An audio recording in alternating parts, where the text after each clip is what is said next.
আসসালামু আলাইকুম। এরা নাকি ইসলামিক বক্তা। এরা নাকি কত বিশাল, বিশাল আল্লামা, তারপর আন্তর্জাতিক খ্যাতিসম্পন্ন বক্তা। ভিডিওটি দেখুন। টাইম কত?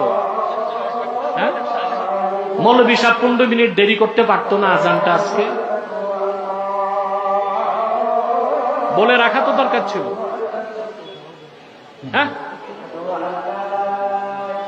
15 মিনিট 20 মিনিট দেরি করা যেত তো। তোমরা বলো। ভিডিওটি দেখতে পারলেন যে এনায়েতুল্লাহ আব্বাসী তার ওয়াজ মাহফিলে বক্তব্য দেওয়ার সময় মুয়াজ্জিন আজান দিয়ে দেয়। তো মুয়াজ্জিনের কাজে তো সময় হলে তাকে আজান দেওয়ার জন্য রাখা। তো সে কি কারো পারমিশন নিবে? কারণ তাকে ওই দায়িত্ব দেওয়া হয়েছে যে সময় হলে আজান দিবে। কে কি করছে সেটা দেখার নাই।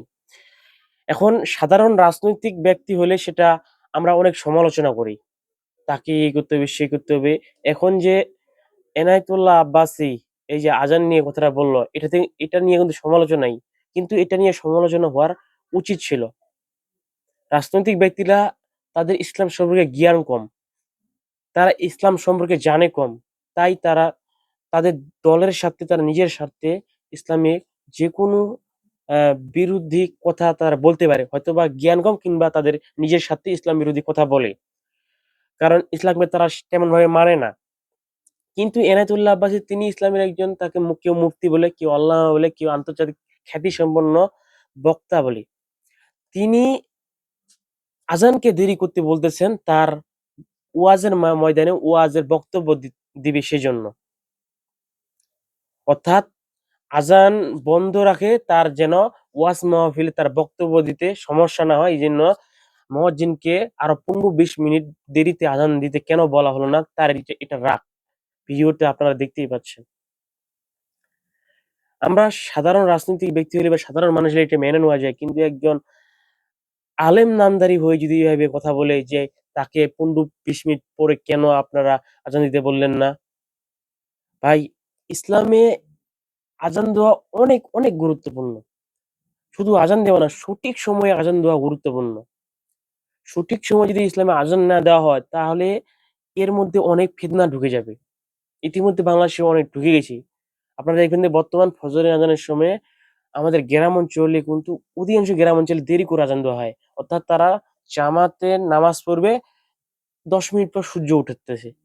আমাদের এখানে এই কথা বলছি। এশার আজান একটু দেরি করে দিচ্ছে, মাগরিবের আজান সূর্য ডোবার প্রায় 10 মিনিট পরে দিচ্ছে। মোহাম্মদ সাল্লাল্লাহু আলাইহি সাল্লাম সঠিক সময়ে সালাত আদায় করতে বলেছেন। তা সঠিক সময়ে তোমরা আজান দাও, সঠিক সময়ে সালাত আদায় করো। মানুষ যখন সঠিক সময়ে সালাত আদায় করবে না, সঠিক সময়ে আজান দিবে না, তখন এর মধ্যে ফিতনা ঢুকে যাবে।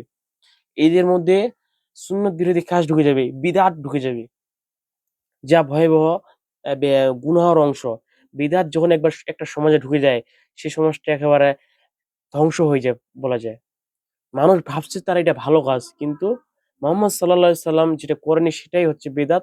আর এটাই মানুষ ভাবছে ভালো কাজ, ফলে তার আমল ধ্বংস হয়ে যায়। সে মোহাম্মদ সাল্লাল্লাহু আলাইহি সাল্লামের উম্মত থেকে প্রায় বাহির হয়ে যায়। কারণ কোনো ব্যক্তি যদি বেদাত করে তাহলে মোহাম্মদ সাল্লাল্লাহু আলাইহি সাল্লামকে অপমান করা হয়। তাই সঠিক সময়ে আজান কিন্তু খুবই গুরুত্বপূর্ণ। সে জায়গায় একজন এই কি আর বলবো, সে আজান নিয়ে তার কথাবার্তা, সে যখন আর ইসলামিক একটি ওয়াজ মাহফিলে বক্তব্য দিচ্ছে, যখন কোনো রাজনৈতিক বক্তা তার রাজনৈতিক সমাবেশে বক্তব্য দেওয়ার সময় আজান দেয়, তখন তার একটু খারাপ লাগতে পারে। কারণ রাজনৈতিক বক্তব্য দিচ্ছে, সেখানে একটা আজান হচ্ছে, মানুষ তো অনেকে নামাজের জন্য চলে যাবে। অনেকে দেখছি আমরা খারাপ লাগতে, কিন্তু এটা নিয়ে সমালোচনা কম হওয়ার দরকার। এটা নিয়ে কিন্তু কেউ সমালোচনা করছে না। মহান আল্লাহ তাআলা সবাইকে বুঝার দান করুক।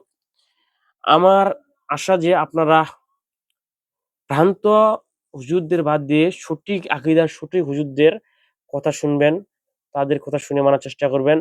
সবসময় চেষ্টা করবেন যে নিজের যতটুকু জ্ঞান আছে সেই জ্ঞান অনুযায়ী প্রমাণসহ কথা শুনে মানার। তাহলে সবচেয়ে বেশি ভালো হয়। আমি আপনাদের অনুরোধ করব সালাফি আলেমদের বক্তব্য শোনার জন্য। তারা সবসময় সঠিক কথা ও সহিহ কথা বলে, বিশেষ করে সৌদি আরবের আলেমদেরকে।